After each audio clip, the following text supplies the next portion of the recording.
Good evening, everyone. It's my great pleasure to welcome you tonight to the Chowchak Wing Museum for our presentation. My name is Craig Barker. I am the Head of Public Engagement for the Chowchak Wing Museum. Before we go any further, I would like to begin by acknowledging that we are on Gadigal land and we are on Gadigal country of the Eora Nation, and that the Chowchak Wing Museum and the University of Sydney more generally wishes to pay our respects to the traditional owners and custodians of the lands in which we are meeting today. I'm personally very excited about tonight's talk because I must say that Wiradyuri has been one of the most eye-opening and most extraordinary books I've had the pleasure of reading this year, and if you have not read it, wholeheartedly recommend it. So it's very exciting to have Stephen along with us this evening to talk about his research and about a broader understanding of the Wiradyuri Wars, the Bathurst Wars, particularly in the lead up to the bicentennial of the occurrence.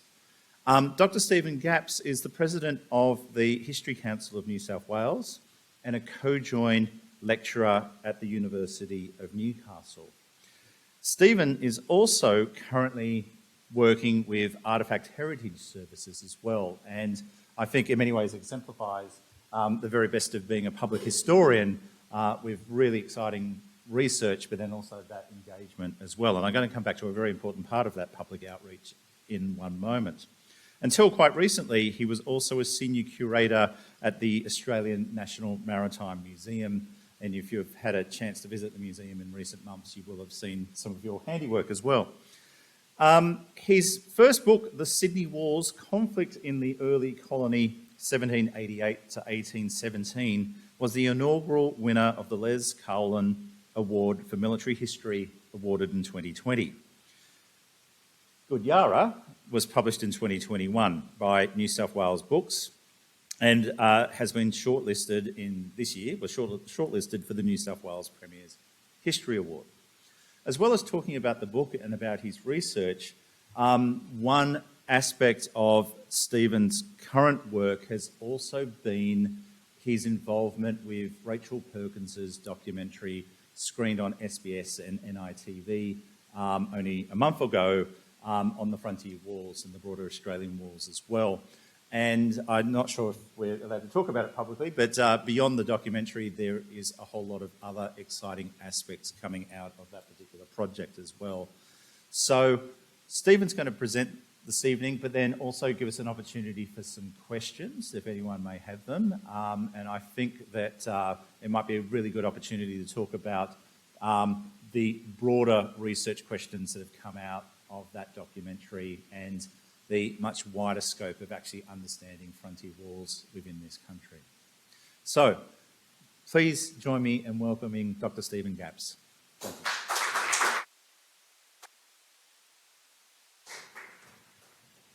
Thank you, Craig, and thanks so much everyone for being here. Before I start,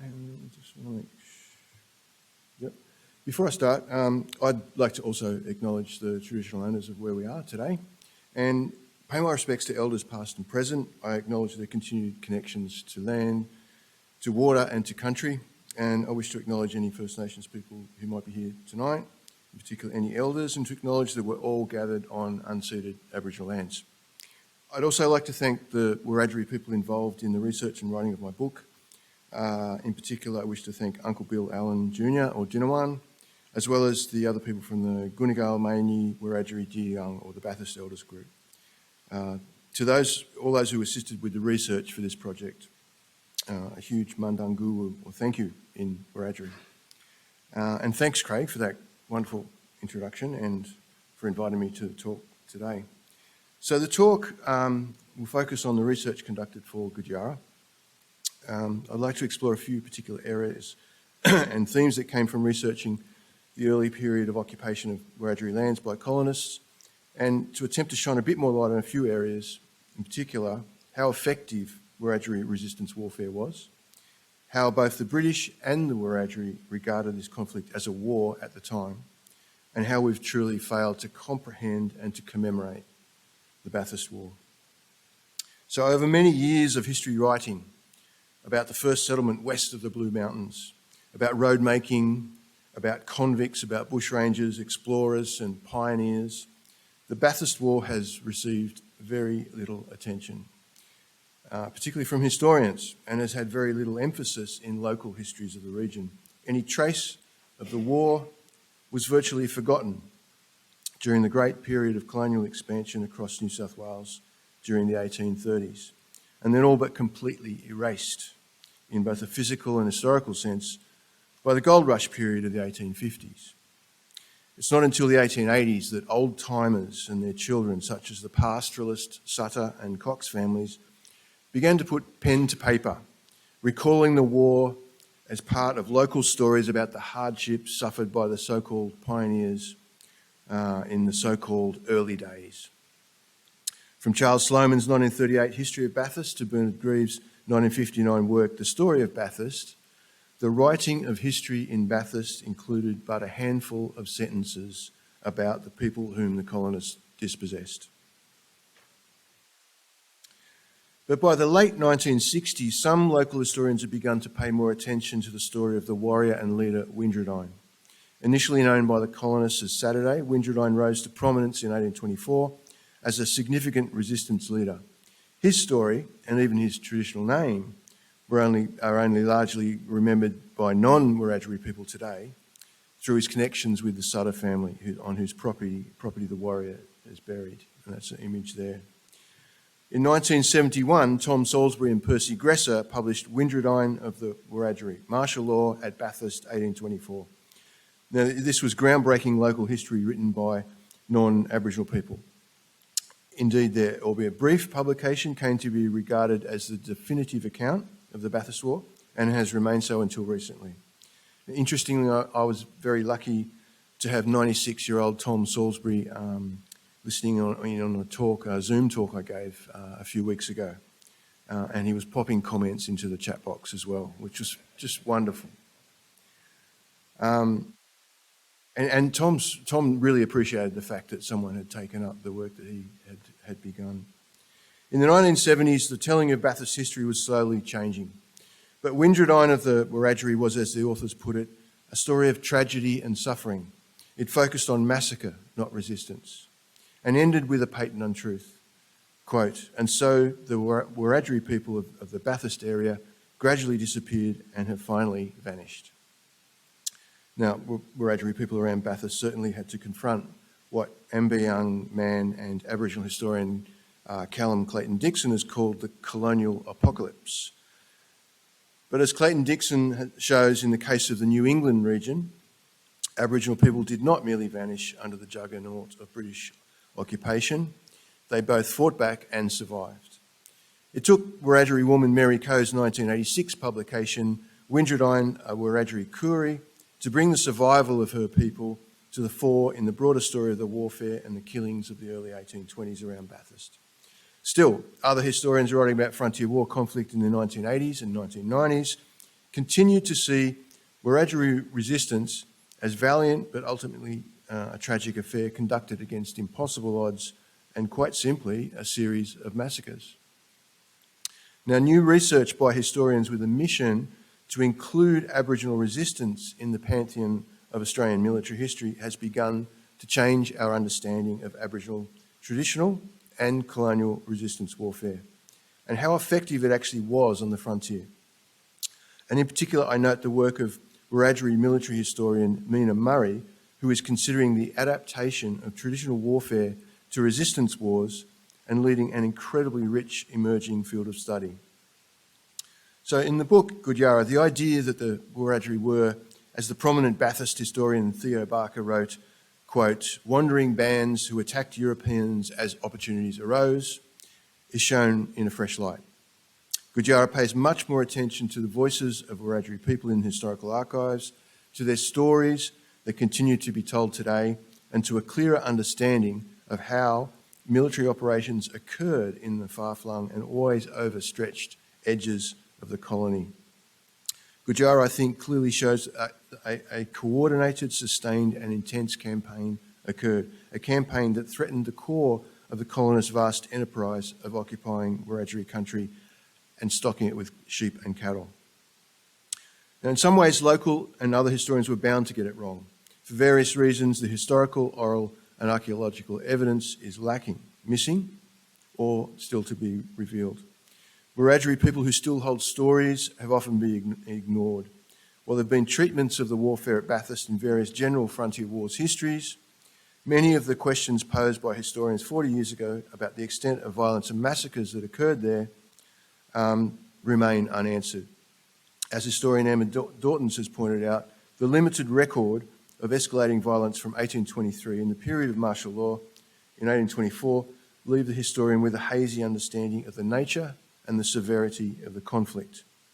Now, Gujarat attempts to clear a little bit of this haze by revisiting the archives and taking a broader approach to local history, considering the push and pull of capitalist pastoral expansion and how graziers such as William Cox condoned the killing of Wiradyuri men who attacked the colonists' property.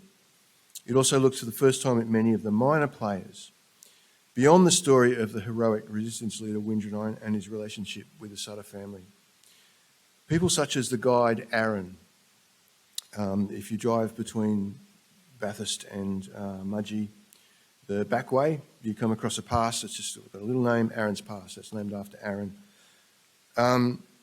Aaron helped the colonists find new pastures. He helped them track down Wiradyuri men, his own countrymen, who had stolen cattle or killed Europeans. But Aaron was then, despite his obvious commitment to the British, killed in a massacre. In the research for the book, it was important for me to walk across the landscapes where these events occurred and to talk to the people who hold the stories about it all. I also hope that knocking on the doors of local history societies and descendants of early colonists might unlock a few dusty cupboards with new information. In some cases it did, though perhaps not as much as I had hoped.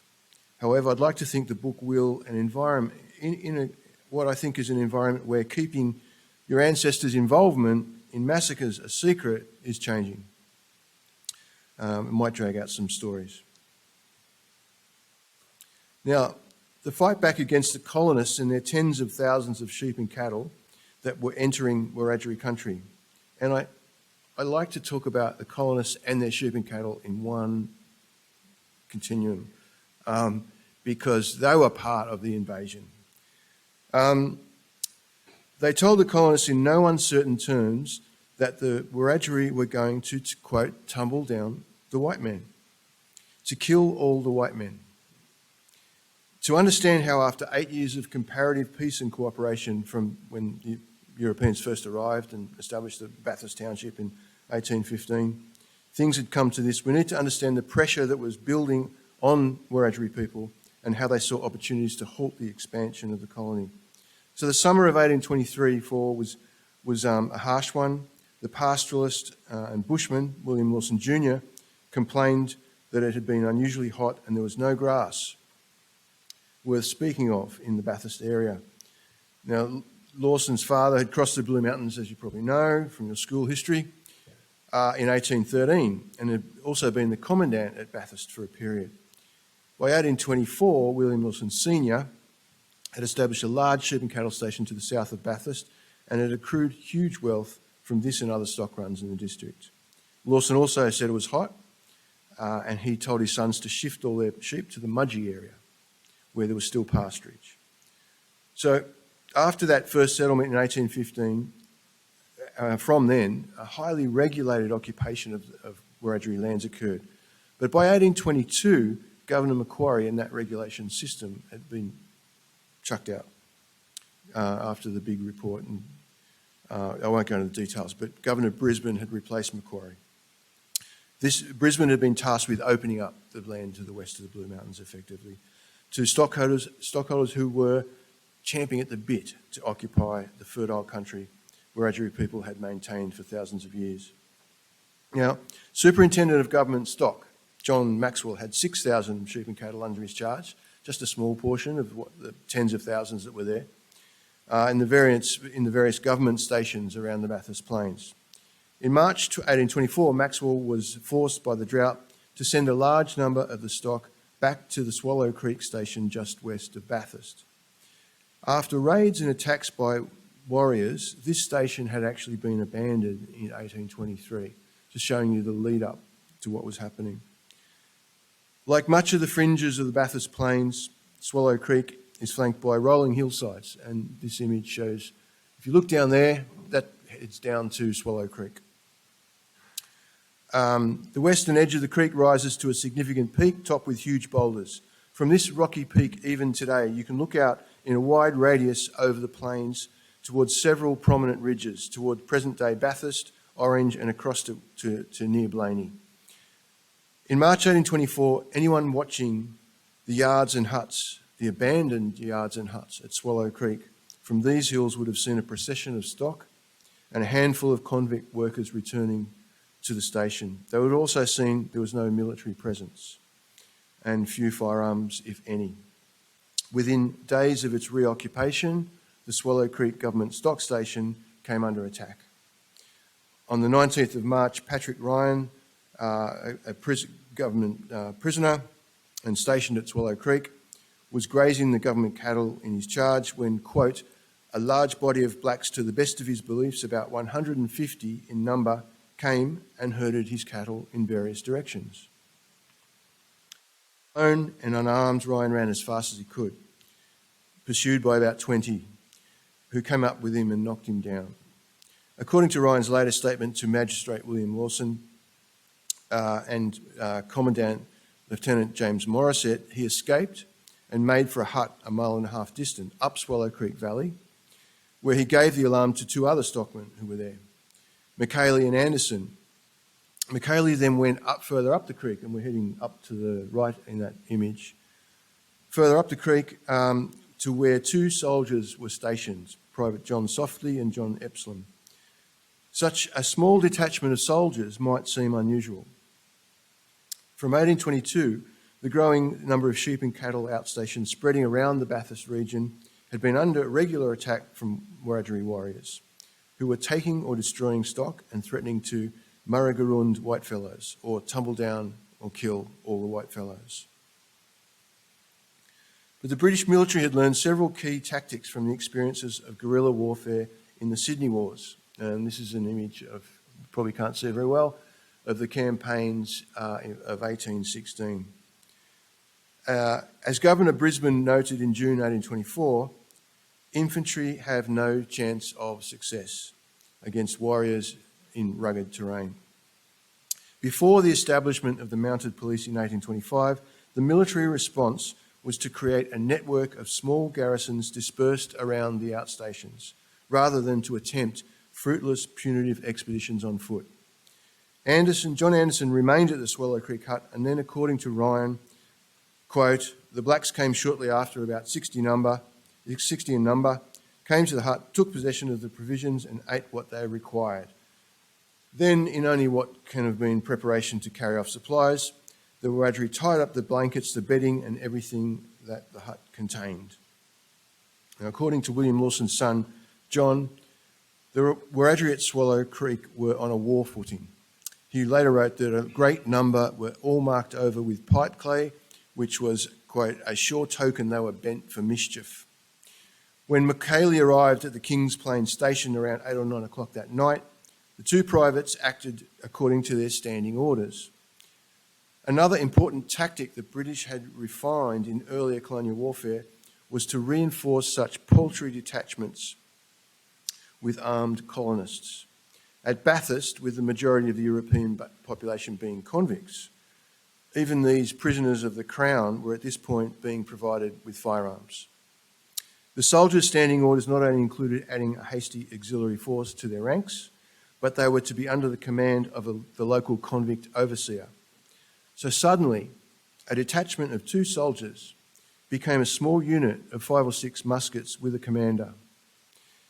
And a force of just 5 or 6 muskets, as was to be seen in the warfare that broke out, was able to defeat traditionally armed warriors up to 10 times that number. Overseer Andrew Dunn was now a seasoned veteran of such operations. He'd led several similar detachments in response to Wiradyuri raids. Dunn's party arrived at Swallow Creek around 2 a.m. on Saturday morning to find, quote, "The blacks were in possession of the hut and the stockmen unharmed, though humiliated." It seems that by this time many of the warriors had dispersed, but in the dead of night, banking on the element of surprise, the soldiers and the armed party then attacked.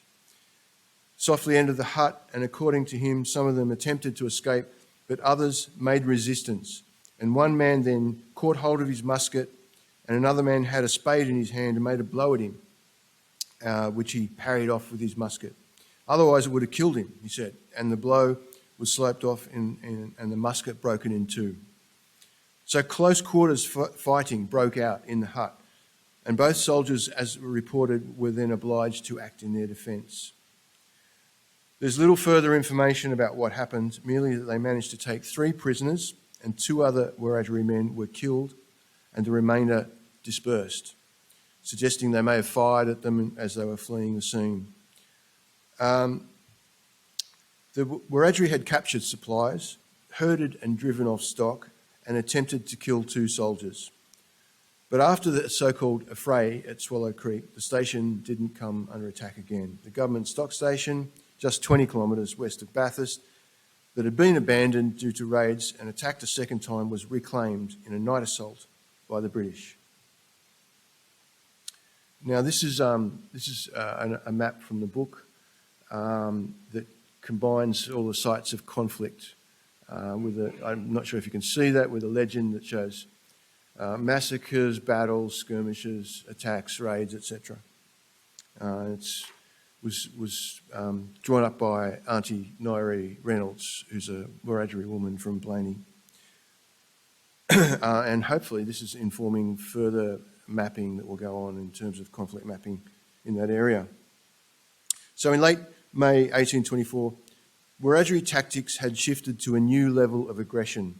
Threats to tumble down the whitefellows were carried out in a series of bloody raids that sent shockwaves through the entire colony.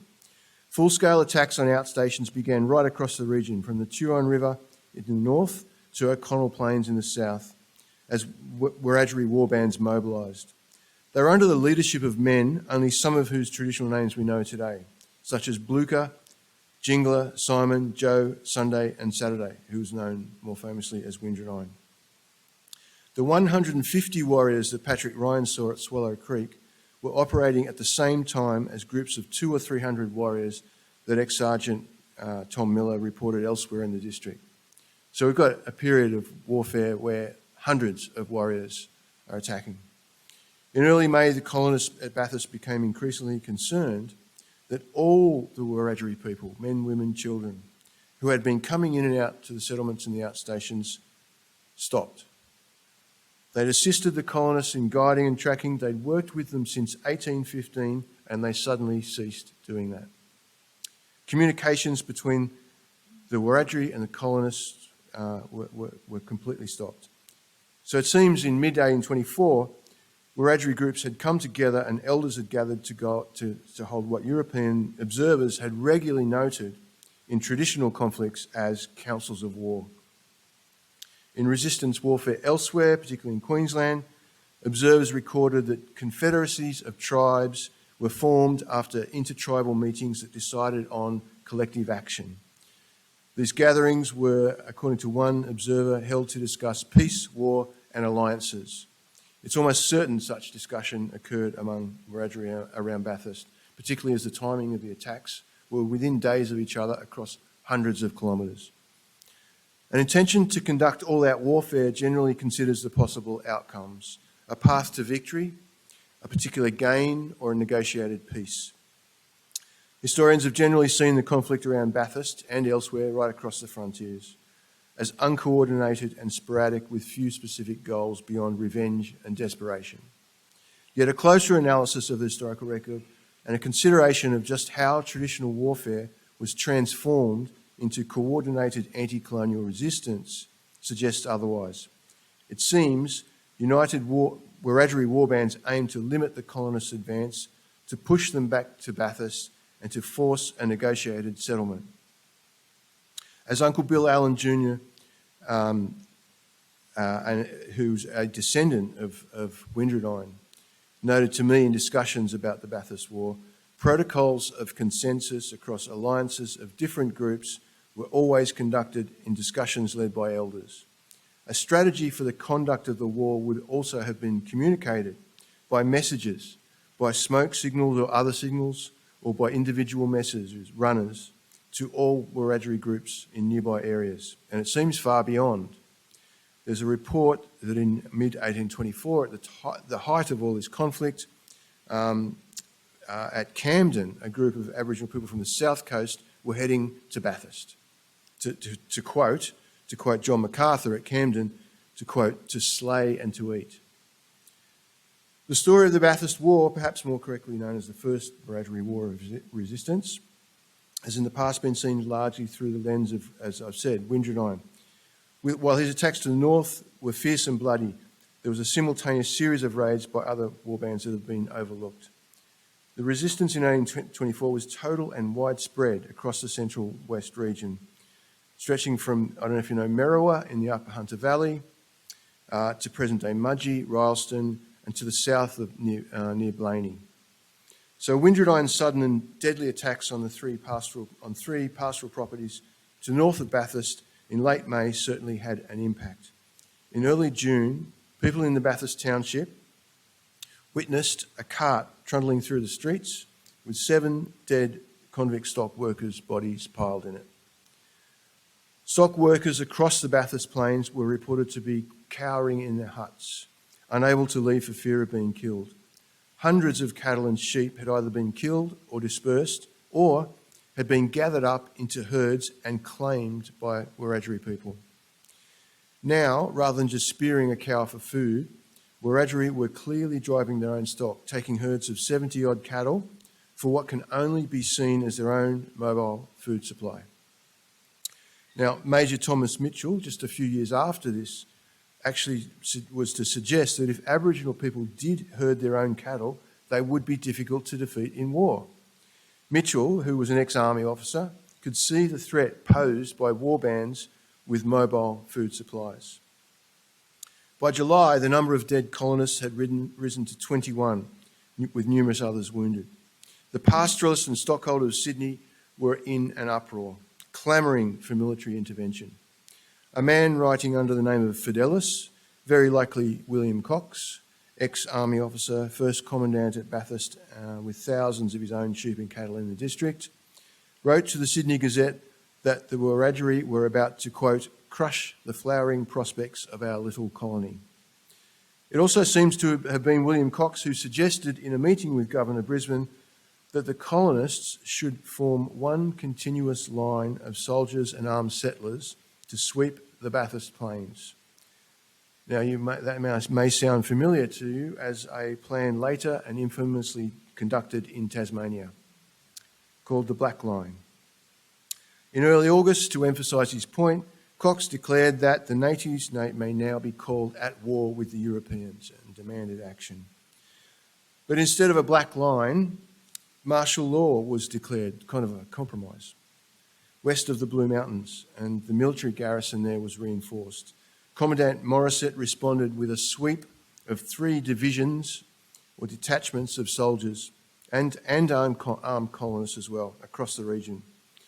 The coordinated movements of these 3 units of around 15 to 20 soldiers and settlers, led by magistrates, was designed to capture or kill the resistance leaders and to, importantly, strike terror amongst the rest of the people. But it was not the military that ended the Bathurst War. Despite traversing a vast area of terrain, one division travelled to the Hunter River to the north. Morissette's forces failed to contact any warriors at all. Or as Magistrate Rankin disappointedly wrote, they failed to see the enemy. Rankin was, like Cox, clear that the colonists at Bathurst were in a state of war. In fact, it was the well-mounted and well-armed parties of settlers and convicts who killed indiscriminately, such as that led by ex-Sergeant Thomas Miller, who's reminds me, his sword is on display in the Bathurst Museum, proudly on display.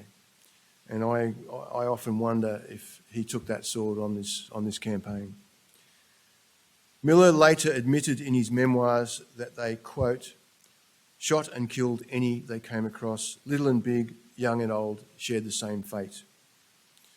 So as the military was overstretched and lacked horses, and a policy had been sanctioned by the authorities that settlers and convicts were to conduct their own defence, it was the massacre parties such as that led by Miller that quelled Wiradyuri resistance. From August 1824, then, there were no more attacks. And by December, Wiradyuri famously led his people across the Blue Mountains to Parramatta to meet Governor Brisbane. Wiradyuri came, as Brisbane said, to sue for peace. Perhaps Wiradyuri expected some form of negotiated settlement, some agreement, some kind of treaty, perhaps. Instead, the Wiradyuri got a feast and some blankets, and they went back home. And the colonising juggernaut rolled on.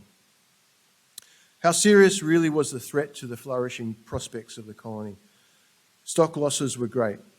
Wiradyuri were killing cattle for food and herding them in large numbers away to keep their own supplies. They were also running cattle off into the bush. And some stockholders lost hundreds and hundreds of cattle and sheep, a huge economic blow. In 1824, some pastoralists were saying they would be forced to leave the Bathurst Plains. Outstations were abandoned. Convicts were given firearms, much to the authorities' later regret. It effectively leads to a bushranging spree around the Central West afterwards. Other convict stock workers were too afraid to leave their huts of the settlement. British expansion across Wiradyuri country had been momentarily halted.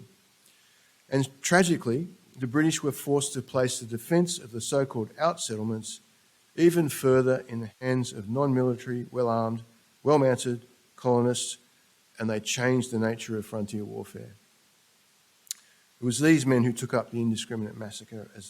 They took it up as a major military tactic to subdue resistance. The war against the colonists wouldn't have destroyed the colony, but it was a serious situation that forced military intervention and settler vengeance.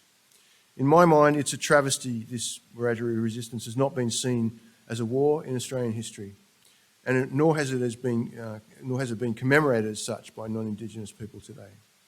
This statue of George Evans stands in the centre of Bathurst. Evans, with his unnamed Aboriginal guide at his feet, is caught forever in a pose, staring out across the rolling Bathurst Plains. He's about to call in to his superiors as ready for occupation. Yet in the centre of Bathurst there are no statues to Wiradyuri or any other warriors, or to the Bathurst War. In 2 years' time, Bathurst will see the 200th anniversary of the first Wiradyuri War of Resistance and the declaration of martial law. It could be an interesting moment for George, I think. Now, if I have time, how am I going? Okay, I'll try and quickly go through this. This is an image of this is not at Bathurst, this is in Appin, in southwest Sydney, where you may know the Appin massacre occurred in 1816. It's an example of colonial architecture, classified for its heritage values. There's a 400-page heritage report that says there's some interesting architectural features of rifle slit windows, gun loops, slits, and I'll show you. It says in that 400 pages, there's 2 words about them. Possibly defensive, question mark. This is a place just a few kilometres away in the Appin district called the Vines, and this is obviously you can see the rifle slit window in this outbuilding. And a close-up shows you the structure. So what I found in that Appin area, and this was from research for the Sydney Wars, after I'd written the Sydney Wars book, was that I found 5 buildings with rifle slit window features in that small area. And that says to me that, this is not just an architectural feature. These are not granary windows for ventilation. This is something more going on here. They could be they could be structures that were built with multiple purposes in mind. Ventilation, security from convicts stealing grain, security against bushrangers, and attacks from Aboriginal people. And I think that that's a general feature of colonial architecture, is that multi-purposed, and often right across the British Empire, anyone building a station in Indigenous lands, a building of any sort, firstly, there were books on how to do this. Build a stronghold, firstly, before you build the main house. And we're just starting to look at these structures in that light at the moment.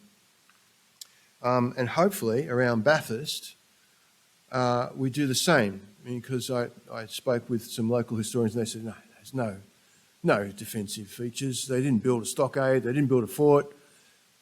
And I said, well, isn't there any kind of, houses, colonial mansions that have little rifle-slit windows or anything? And they're like, oh, yeah, there is some. Yeah, that's right. And so the number of domestic architectural defensive features is growing. And if you think about it, on the edges of the colony, the far-flung edge of the frontier, resources are limited. They're not going to build forts and redoubts and military structures. They're just, a stone building does the trick. And you can see that in close-up there.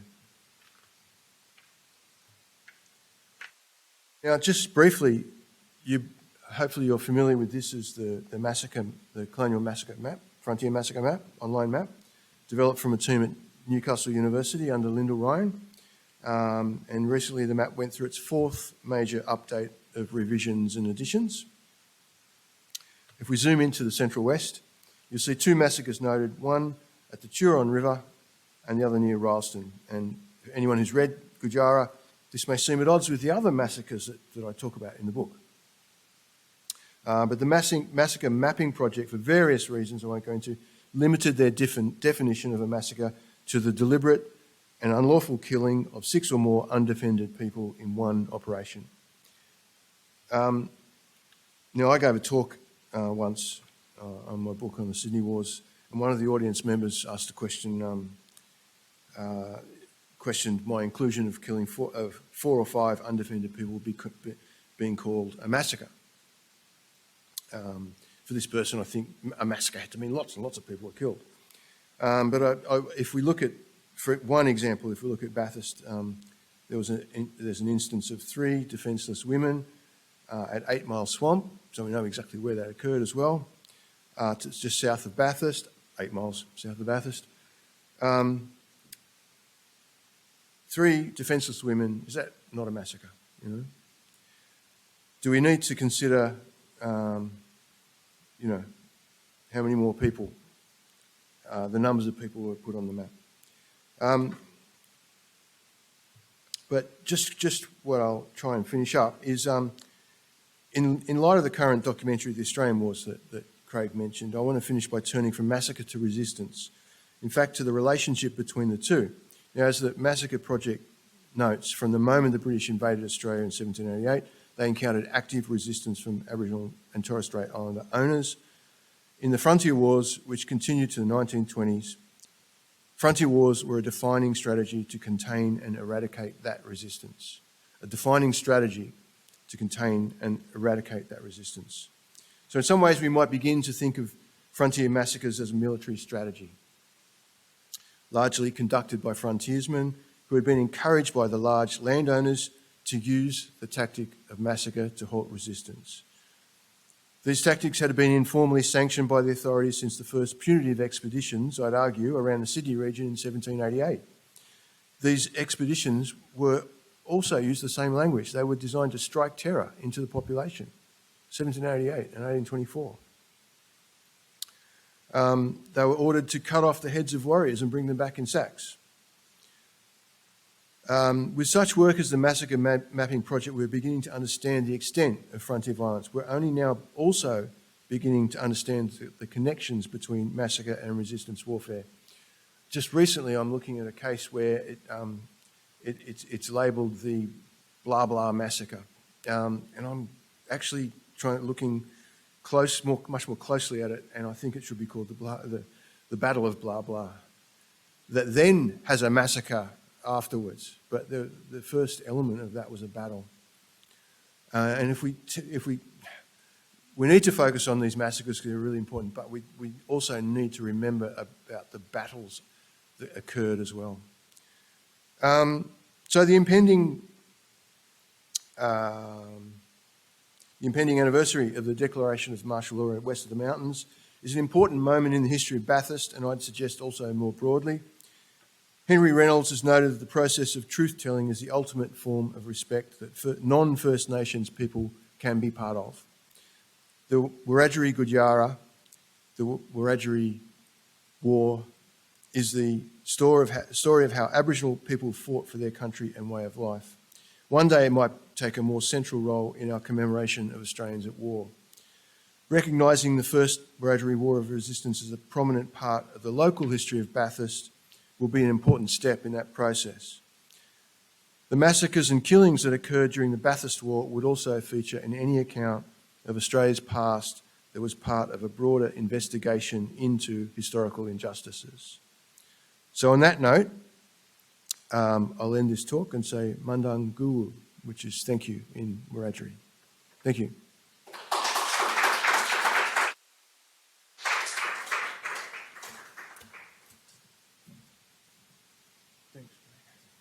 Thank you so much, Stephen. Such an insightful presentation, and I think much for us to think about. We still have a few minutes, so I'm going to open the floor for questions. We are recording tonight's talk, so if you don't mind, I will repeat your question just so it's recorded for the recording. I'm just going to pick up as the first question, though, on your very last point there.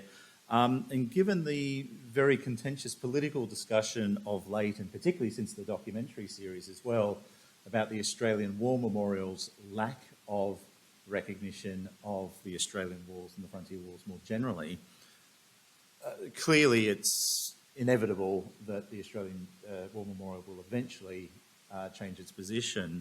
How would you like to see the Bathurst conflict and indeed, that central western New South Wales region represented with any narrative as part of the broader re-engagement of understanding or attempting to understand what exactly took place, and particularly in terms of your final statement there about truth-telling and restorative justice as well? Thanks, Craig. I think in terms of the recognition of the Bathurst War or the First Wiradyuri War, I think it's not just that war. I think all the Australian wars should be recognised as equally as all the other wars that are recognised at the Australian War Memorial. What we need to do is actually do the work and understand these wars, because we're still not, I think this is like the earliest time that people, my book perhaps, other people have said that, have actually described this as the First Wiradyuri War of Resistance, or just call it the Bathurst War or other names, Wiradyuri's War. So there's a lot of work that needs to be done. What's happened with the 20th century wars, modern wars that are commemorated at the War Memorial, is a massive historical project behind it called the official, I don't know if you would have come across the official histories of the wars. Perhaps that is part of what I'd like to see, where we really define pre-1901 in our official histories of war in Australia. I think that could go a long way to not resolving those past issues, but to getting a better understanding of the truth. Inviting questions, yes, please.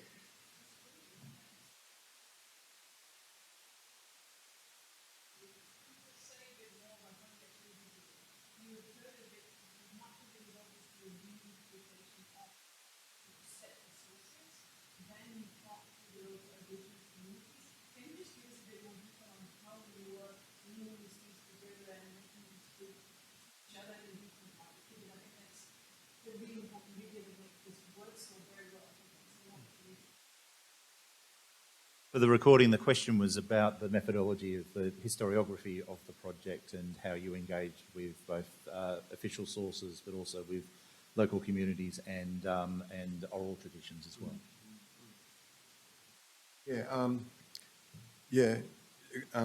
A really important part of the grounding of this project was I did not want to do another history from the archives, and it was critical to approach every community I could, and I did as much as I could to get those stories across. It was a lot of work. It was a lot of travelling, turning up to places, travelling, talking to people, finding out who the next person is that I should talk to, finding out who I shouldn't talk to. There was a lot of groundwork that had to go on to do that. But matching up that with historical sources was amazing. For example, in that image, and thinking about the landscape as archive, in that image that I showed overlooking Swallow Creek, I had no idea about that place. So I was taken there by a local Wiradyuri person who didn't really know much about the Frontier War conflict.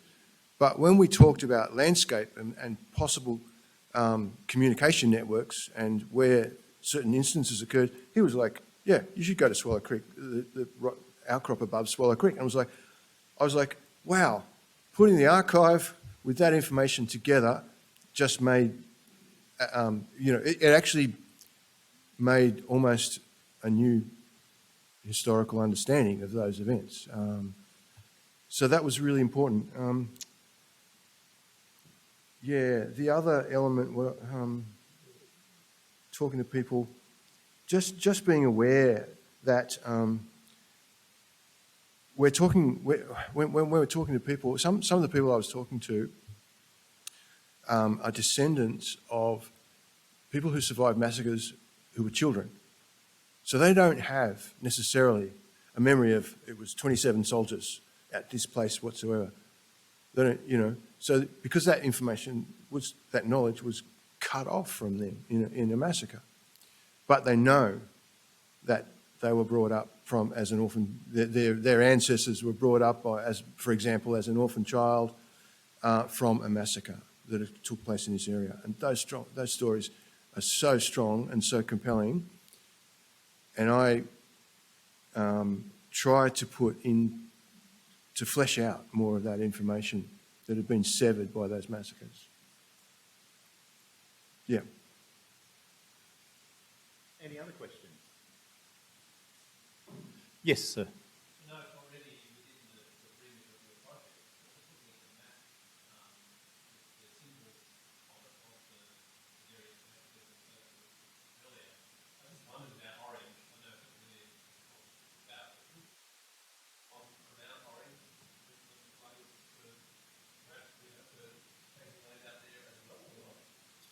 The question is regards Orange and other areas beyond Bathurst as well. Yeah. So Orange is 30 minutes drive, just past Bathurst. The short answer is no. Once the conflict at Bathurst ceased, there's ongoing conflict, and there's a few places. There's some out at Molong. If you know Molong, it's past Orange. Great town, Molong stores. See, I've been there. Fantastic store. And there's a report, I think, just a year after that both Molong and Wellington needed to be reinforced, the garrisons. So at this point, you've got a lot more soldiers in place, and they're garrisoning out around the district. So once the energy, I think, had been taken out from that warfare around Bathurst, the resistance there is limited. It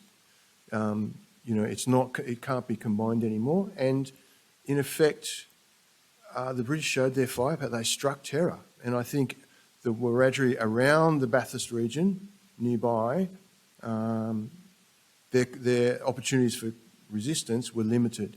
What happens though is, and that's the next project I'm working on, is the second Wiradyuri War of Resistance, which happens further south, down towards Narrandera. Narrandera, yeah, if you know Narrandera. Yeah, so that's another big, where another defensive resistance war occurs. But I think there's a lot more warfare and there's a lot more to write about post-Bathurst, and it's particularly in that 1830s period. As you get a huge burst of squatters breaking out from that area, that changes things. And then I think that there's a series of, I'm going to say, I don't like to think of it as a frontier anymore. I think of it as a front or a front line, because there's a series of, around Sydney, there's a distinct front line, then around Bathurst, and then there's another one further west in New South Wales that occurs a bit later, as defences occur. Any final questions, Jessica?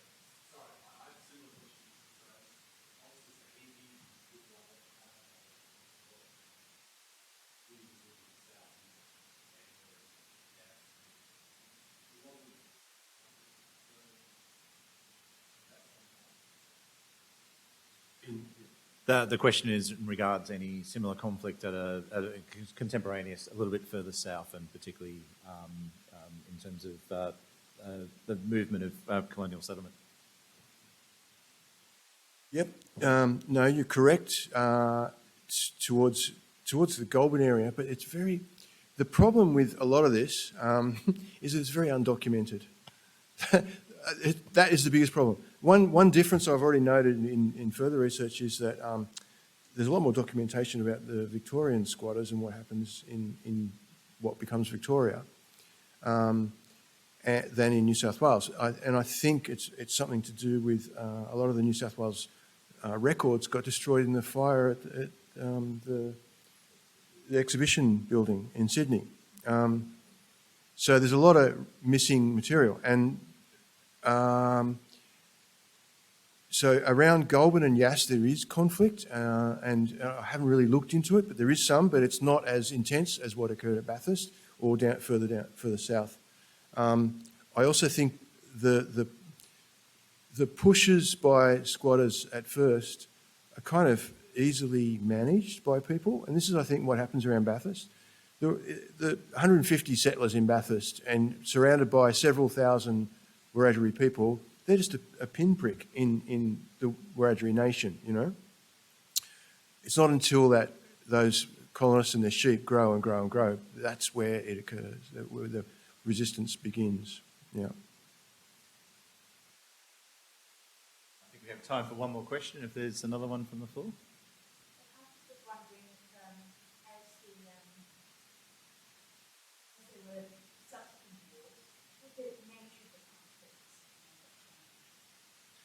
That question is about the changing nature of the conflict later on in the 19th century. Yeah, that's a really good point, and I make the point that about armed and mounted settlers in Bathurst, and it's obvious that is seen as successful. There's been long calls for a kind of mounted police force to control the frontier. Even from the 1810s. But in the 1820s and around the time of Bathurst, those calls are acted upon and the mounted police is formed in 1825. And so what happens is you get a mounted police force and you get squatters and stockmen from that time, armed and mounted, and rather than the early period in Bathurst, it's a lot of convict foot soldiers and infantry soldiers doing the work. From 1825, it's mounted police and mounted settlers, colonists, doing the work. So the horse becomes a much more important factor. And you're pushing out into terrain where the horse is much more favourable. It becomes a really significant factor and changes exactly what you said, the nature of the way those campaigns are conducted, where armed settlers can just quickly get a posse together and retaliate. Stephen, if I could just ask you very quickly, you mentioned as part of the beginning of the process of the research, the interviews with people within the local area and how you were hoping for potentially more skeletons in the closet, metaphorically, to have been revealed. Since the publication of the book, and I guess also since the television series as well, and as increasingly the conflict and massacres become more of a national conversation than they had been historically, have you been approached by people that have had new information or new leads for you to work on? Yes, I have. And that was, part way through the book, I was thinking, I haven't quite got all the things I was kind of hoping for. But it was like, you know what? Put the book out there, and hopefully that is what happens. And yes, you don't write a history and it's the history at all. I don't think that this is the history of the Bathurst War either.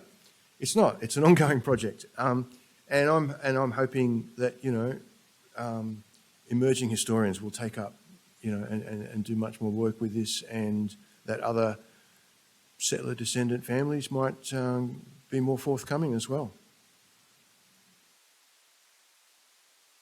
On that note, it's a devastating story, but an important one. And thank you for shining a light on it, and thank you for showing other emerging historians and practicing historians how to actually reframe a lot of the questions, and indeed actually ask the questions that have been ignored. That colonial amnesia is extraordinary, and just in terms of actually bringing it back to the national narrative. And again, the television series is actually enabling a much wider group of Australians to engage, as is your book. So thank you very much.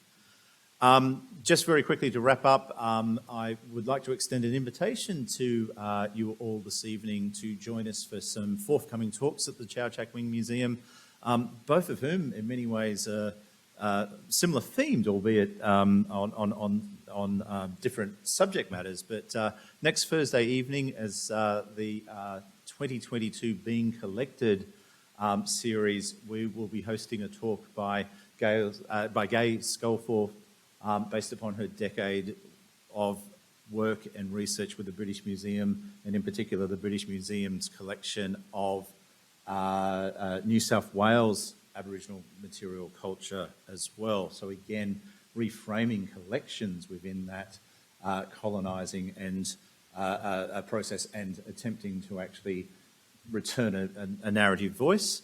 And on Tuesday, the 1st of November, I invite you also to join us for a digital presentation from Professor Christina Riggs from Durham University on a century of Tutankhamun.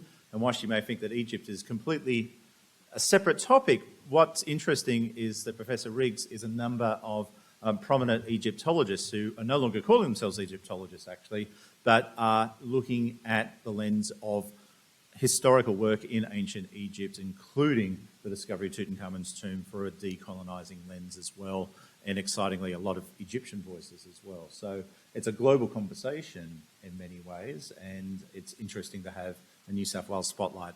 So can I ask everyone to join me in thanking Stephen for joining us this evening and for a remarkable presentation.